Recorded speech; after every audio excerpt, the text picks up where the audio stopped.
कहानी, बिल्ली के पिता का धोखा और बदले की योजना।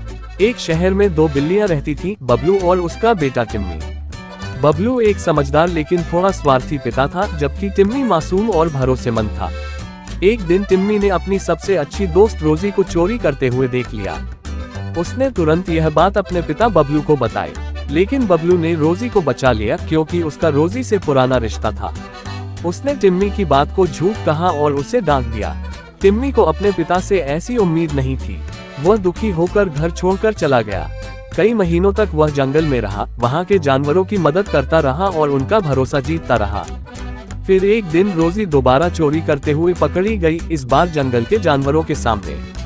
टिम्मी ने सबके सामने सच्चाई उजागर की। बबलू शर्मिंदा हुआ और टिम्मी से माफी मांगी। टिम्मी ने कोई बदला नहीं लिया, लेकिन उसने सबको ये सिखाया कि सच्चाई की जीत हमेशा होती है, चाहे देर से ही सही। चैनल को लाइक और सब्सक्राइब करना ना भूलिए।